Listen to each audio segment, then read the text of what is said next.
कैसे हो दोस्तों। डिजिटल प्लेटफॉर्म पे आप लोगों का स्वागत है। हम लोग पढ़ रहे हैं राजस्थान का भूगोल और राजस्थान के भूगोल में पढ़ रहे हैं राजस्थान की जलवायु।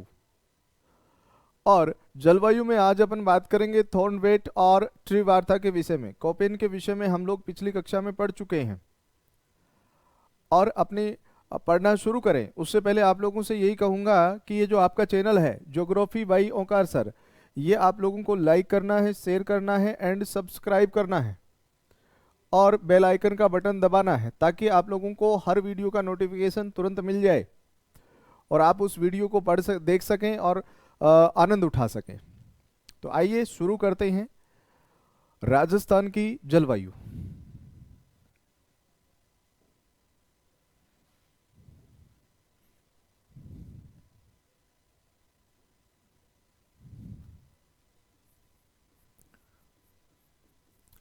राजस्थान की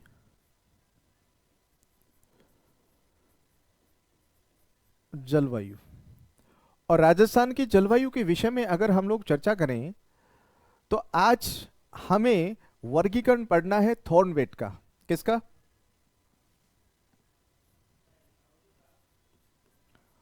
थॉर्नवेट का जलवायु वर्गीकरण।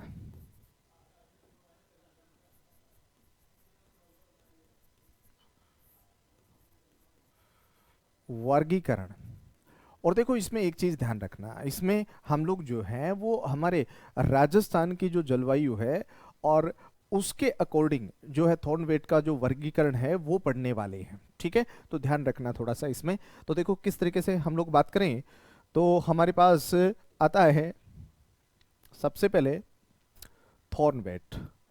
थॉर्नवेट का संबंध कहां से है? थॉर्नवेट का संबंध थॉर्न वेट का संबंध अमेरिका से है। किससे है बताओ?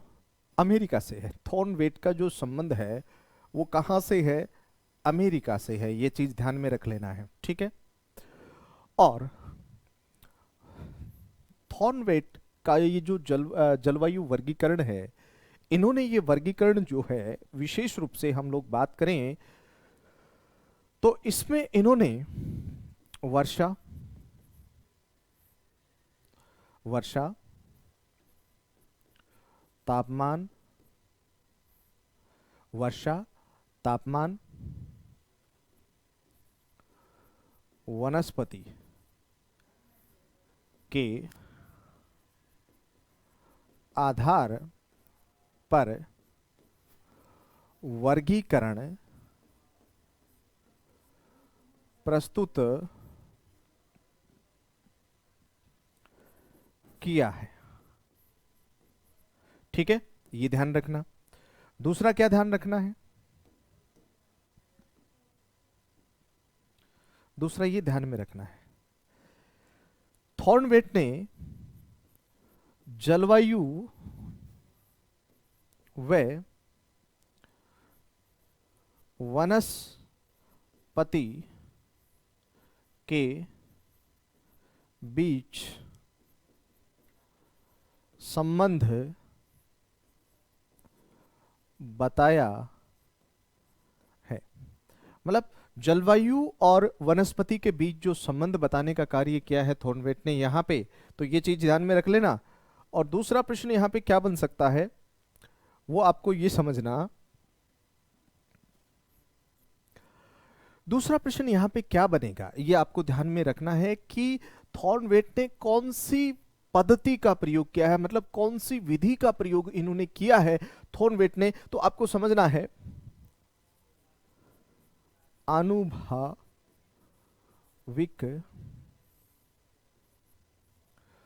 पद्धति का उपयोग किया है। किसका किया है?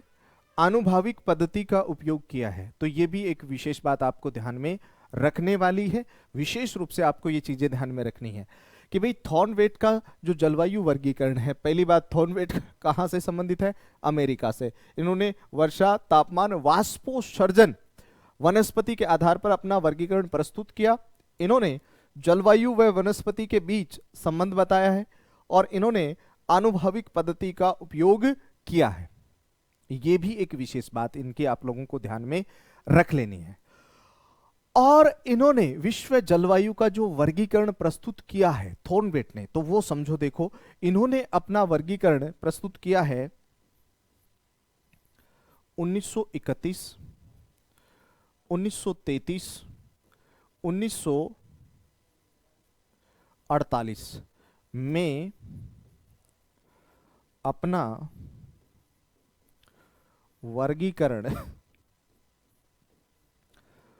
प्रस्तुत किया है। कब किया है बताओ? 1931, 1933, 1948 में अपना वर्गीकरण प्रस्तुत किया है। किसने? थॉर्नवेट ने। तो ये चीज भी आप लोगों को थोड़ी ध्यान में रख लेनी है।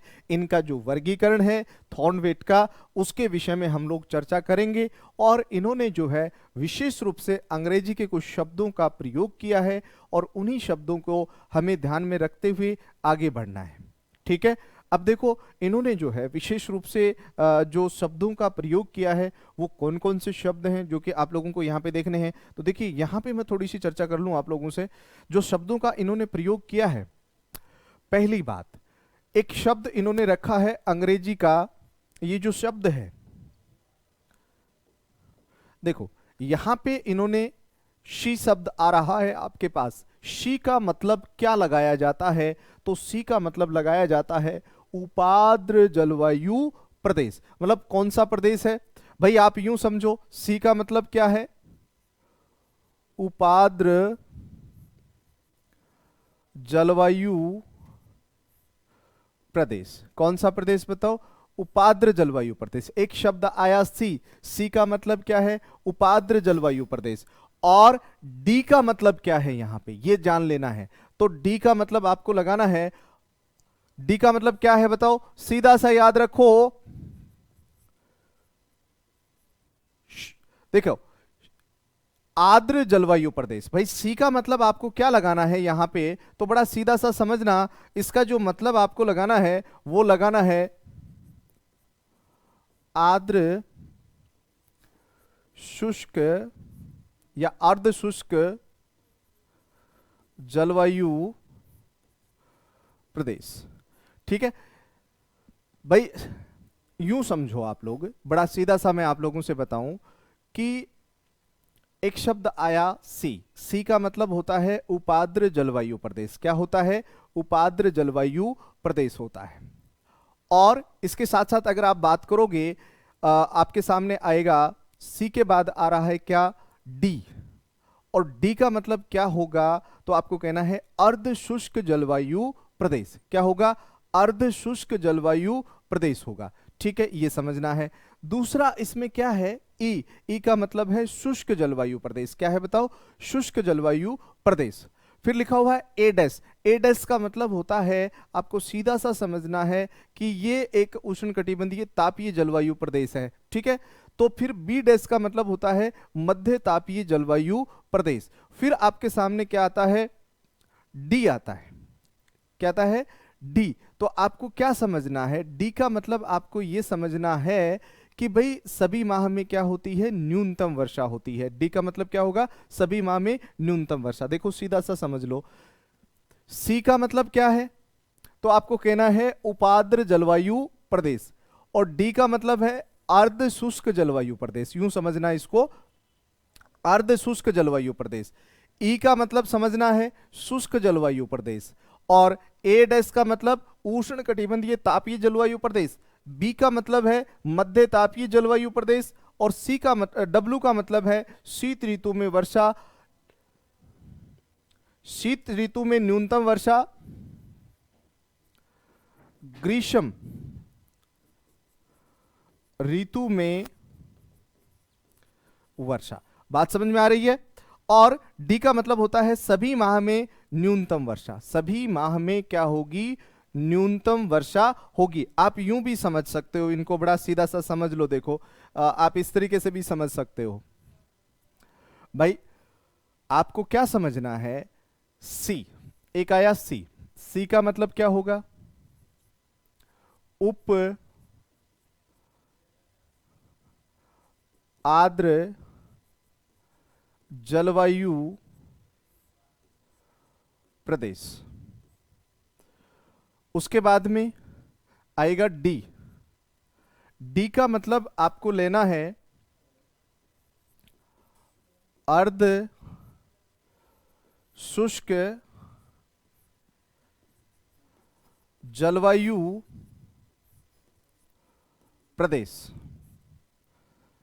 और ए का मतलब लेना है शुष्क जलवायु प्रदेश। और उसके बाद में ए डैश का मतलब लगाना है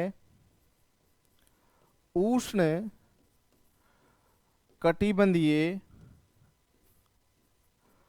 तापीय जलवायु प्रदेश। और बी का मतलब यहां पे लगाना है मध्य तापीय जलवायु प्रदेश, ये लगा लेना है। और डब्लू का मतलब लगाना है किसका, डब्लू का। आप यूं समझो, डब्लू का मतलब आपको क्या लगाना है, शीत ऋतु में न्यूनतम वर्षा, न्यूनतम वर्षा, न्यूनतम वर्षा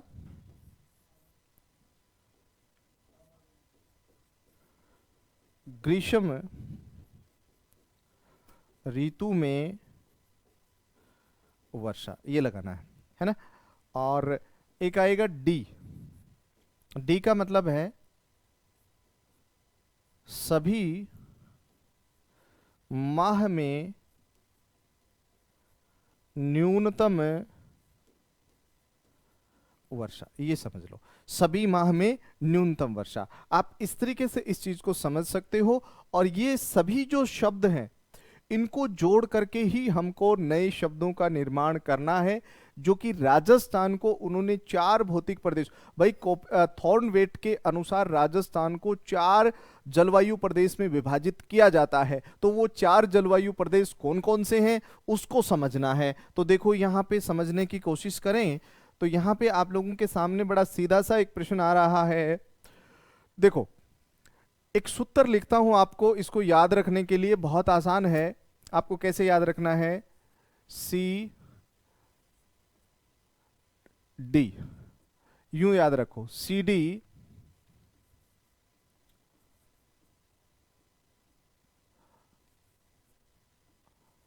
अब्बा, सी डी अब्बा, W W D, W W D, ये ध्यान में रख लेना है।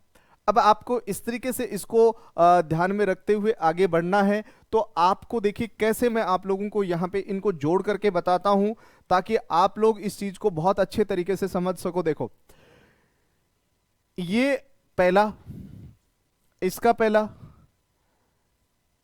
ठीक है, और इसका पहला। अब इनको ले लो, देखो तो पहला क्या आया, एक नंबर बना लो, सी ए, और आगे क्या है, डब्लू, क्या है बताओ, डब्लू, ये बन गया। अब देखो ये 2 नंबर है, यहां 2 नंबर लगा लो, और यहां भी 2 नंबर है। अब देखो इसमें क्या बनेगा, बहुत आसान है, डी ए डैश डब्लू। फिर 3 नंबर देखो, डी डी बी और डब्लू। तो देखो इसमें क्या आएगा, तो डी आगे क्या है बी, आगे क्या है डब्लू। फिर देखो 4 में देखो क्या है, 4 में ई है, यहां पे ए है और यहां भी क्या है डी है। तो देखो कैसे याद रखोगे, ई ए डैश डी।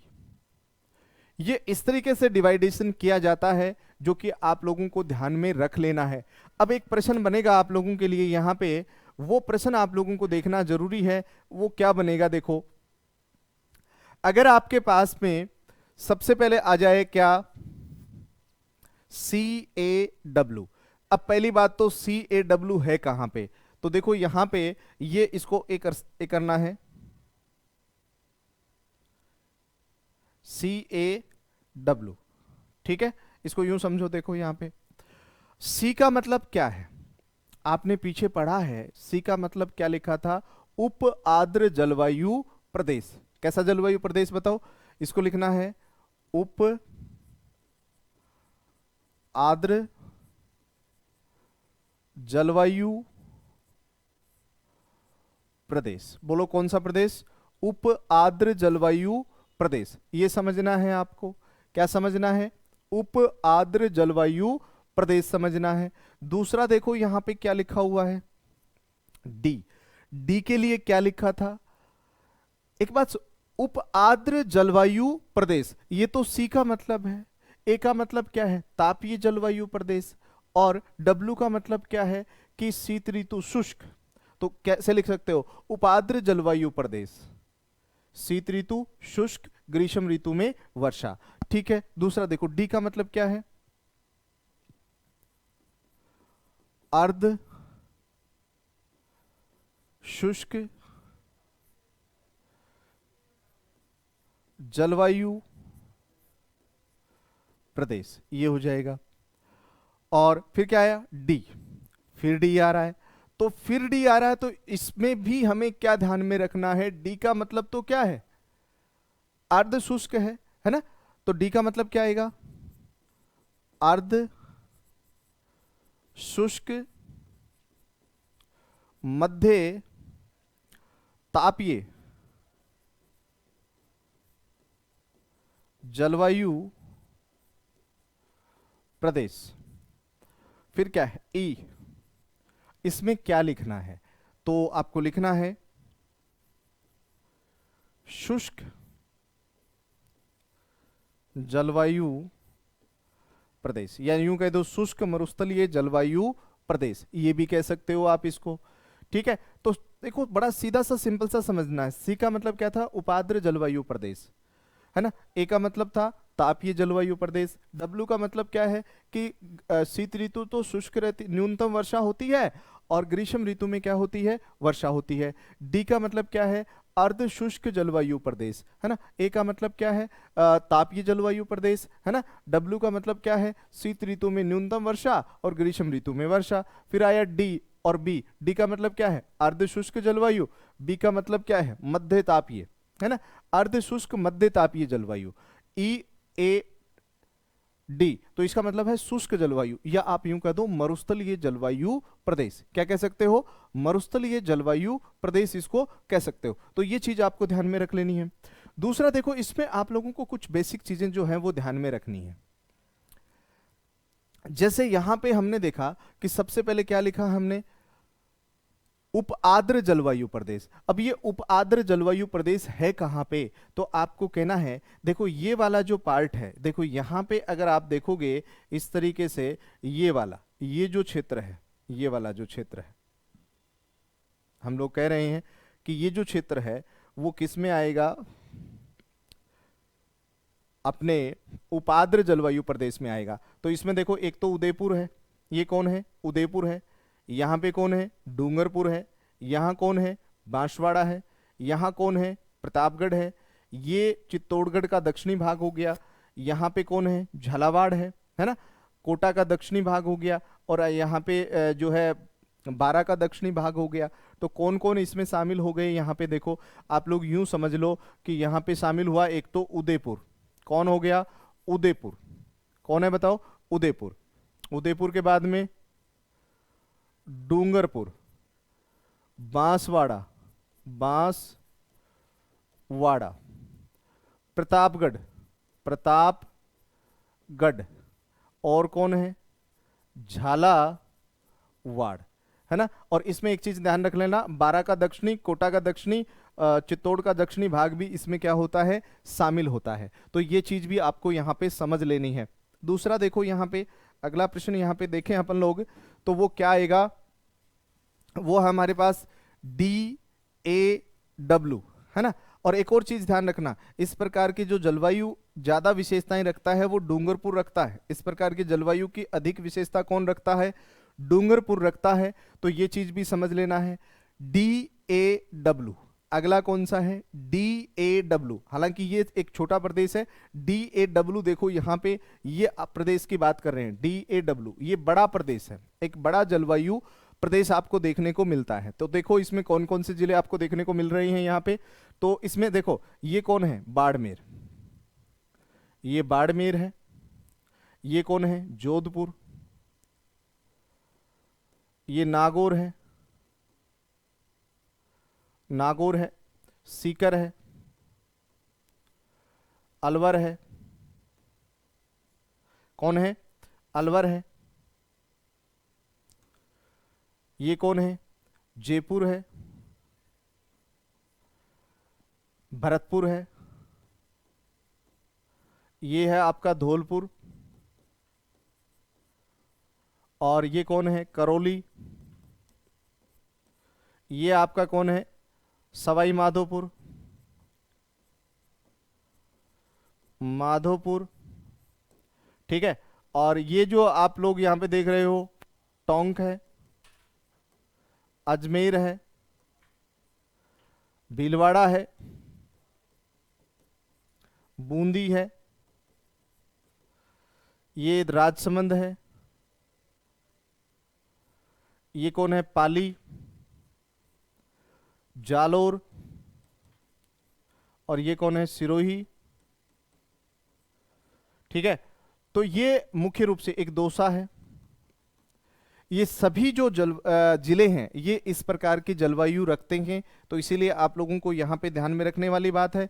दूसरा प्रश्न देखो, यहाँ पे हम लोग बात करें तो हमारे पास ये आएगा, इस प्रकार की जो जलवायु है, विशेष रूप से अगर हम देखें तो ये जो नागौर वाला क्षेत्र है, यहाँ पे हमें इस प्रकार की जलवायु अधिक देखने को मिलती है। ये वाला नागौर वाला जो क्षेत्र है, तो ये थोड़ा सा ध्यान में रख लेना है। दूसरा देखो अगला क्या है, DBW। अब DBW आपका कहां पे आपको देखने को मिलेगा, तो ये ध्यान में रख लेना है। DBW इसमें कौन आएगा, देखो ये गंगानगर है, ये हनुमानगढ़ है, ये बीकानेर है, और ये कौन है, चूरू है, और ये कौन है, झुंझुनू है ना।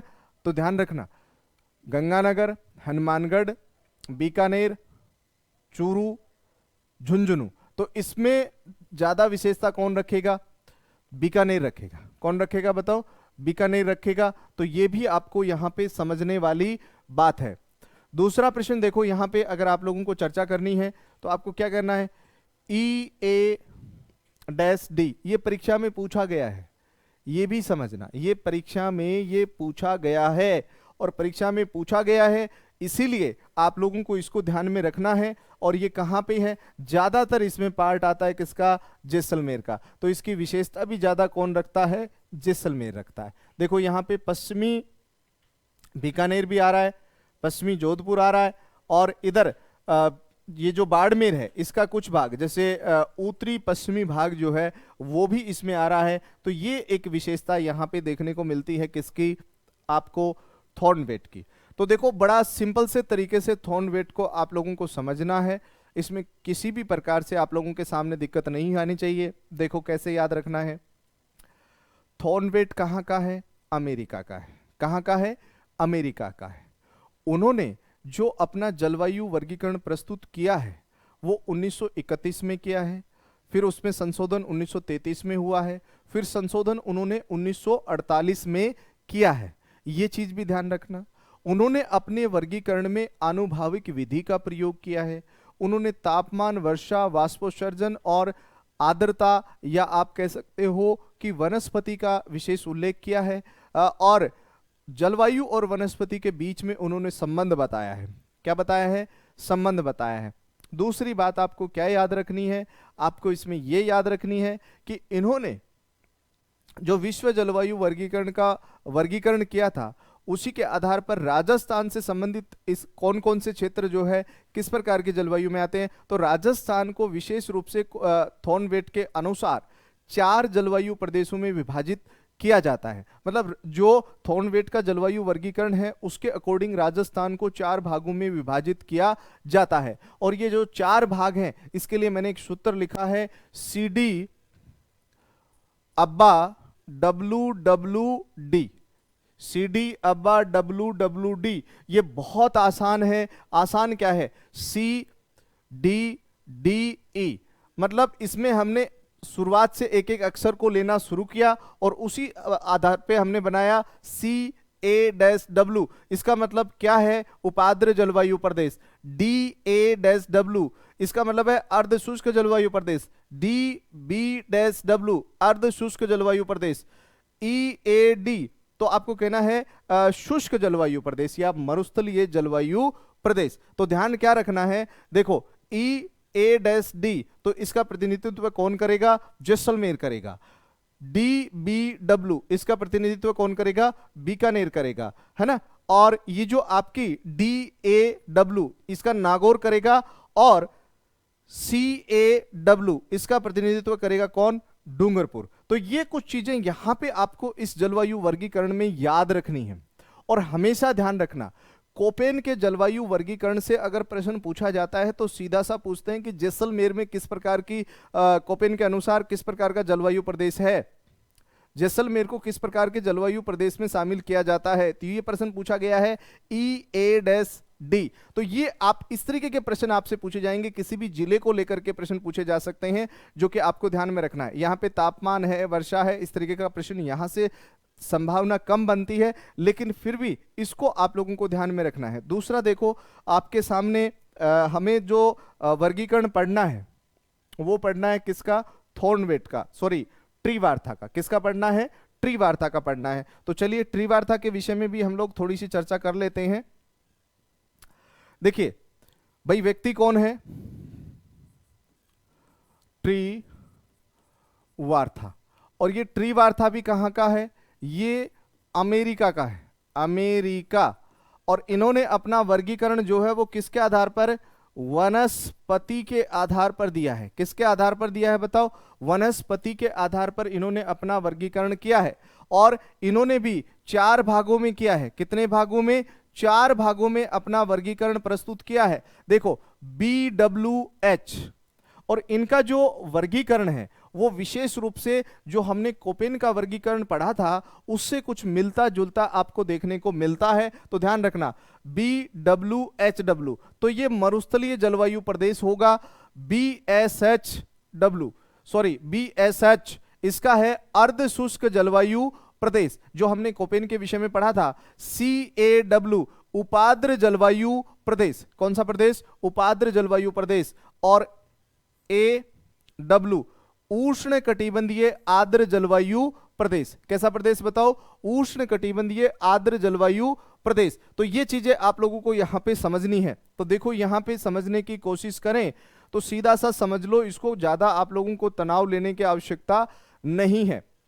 अब देखो भाई, ये जो प्रदेश है, कौन सा? ये प्रदेश। देखो यहां पे कौन आ रहा है? जैसलमेर। ज्यादातर पार्ट किसका शामिल हो रहा है? जैसलमेर का। तो ये यहां पे आप लोग देखो बीकानेर का कुछ भाग आ गया। इधर से आप देखोगे तो थोड़ा सा बाड़मेर का भी भाग इसमें शामिल होता है। कौन सी जलवायु में? BWH। तो ये कैसी जलवायु है BWH? ये आप कह सकते हो मरुस्थलीय या शुष्क जलवायु है। कैसी है? मरुस्थलीय या शुष्क जलवायु है। BSH इसको आप कह सकते हो अर्ध शुष्क जलवायु प्रदेश। कौन सा प्रदेश?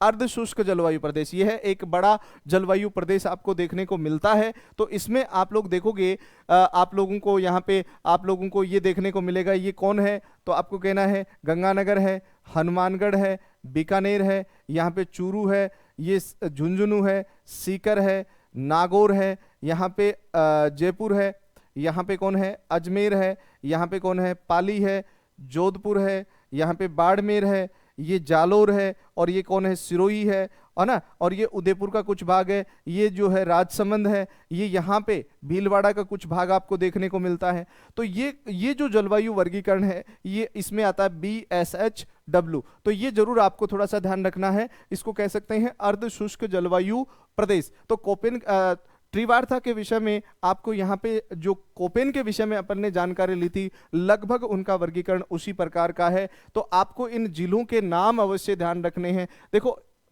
त्रिवार्ता से संबंधित प्रश्न को सही करने के लिए सबसे अच्छा तरीका है कि आपको ये याद रखना है, भाई इन्होंने देखो वनस्पति को आधार माना था और कोपेन ने भी वनस्पति को माना था। तो यहां पे आपको जो है विशेष बात यही ध्यान रखनी है कि कौन से जिले में किस प्रकार का जलवायु वर्गीकरण पाया जाता है। सीधा प्रश्न पूछ लेंगे, BSH जो जलवायु प्रदेश है उसमें कौन सा जिला शामिल किया जाता है, तो जिलों के नाम देकर के आपसे इस तरीके का प्रश्न पूछ लेंगे।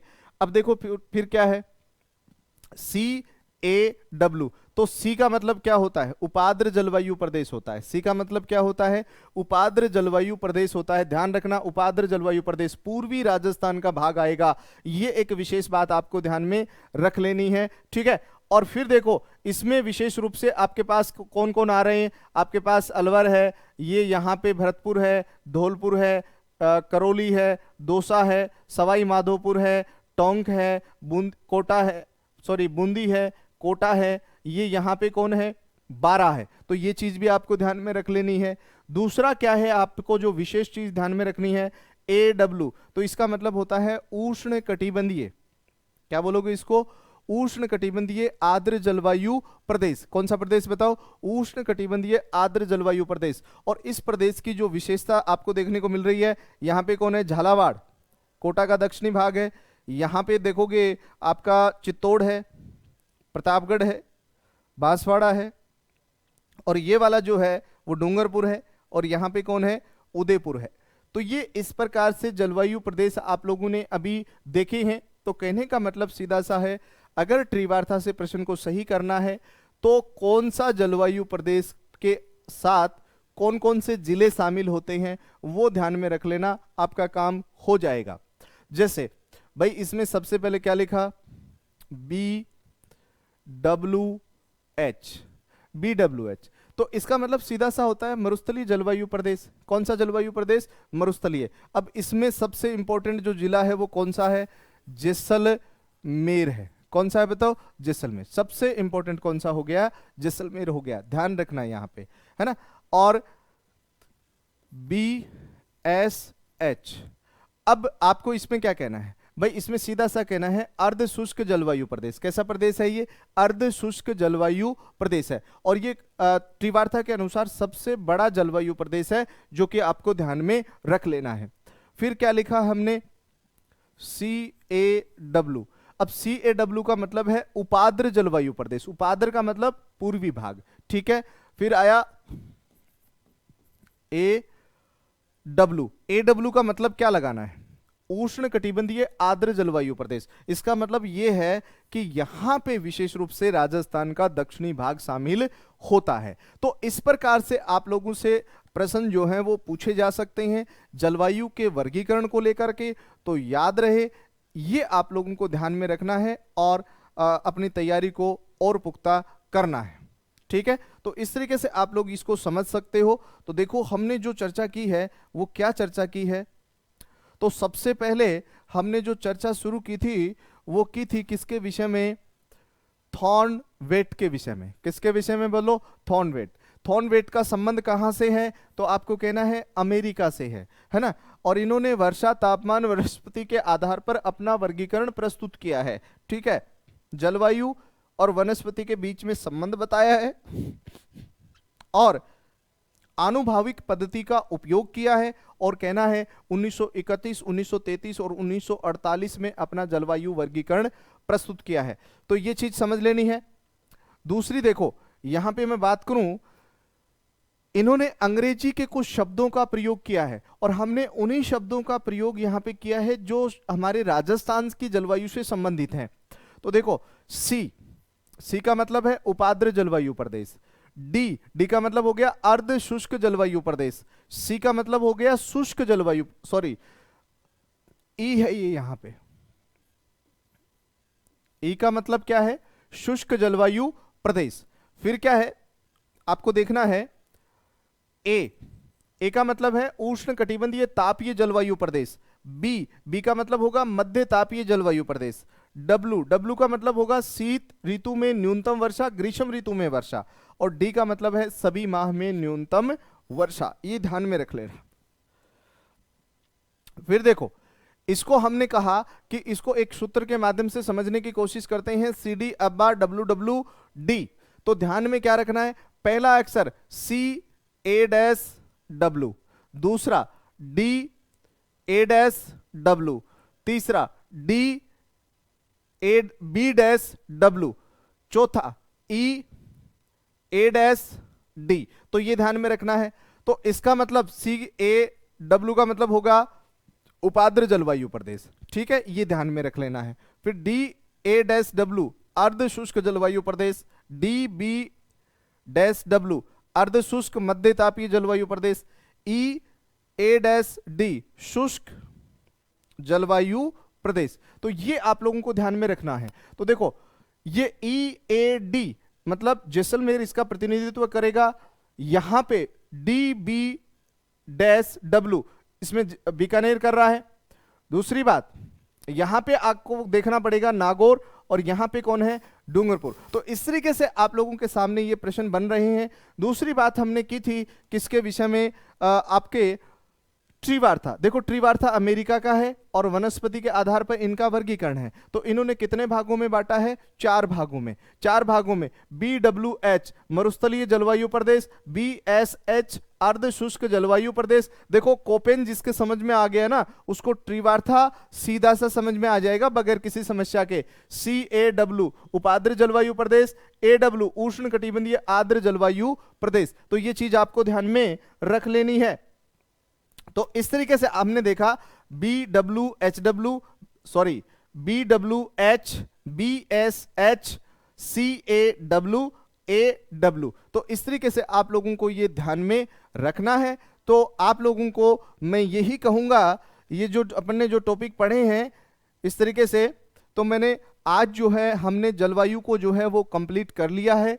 अगली कक्षा में हम अपना नेक्स्ट टॉपिक पढ़ेंगे।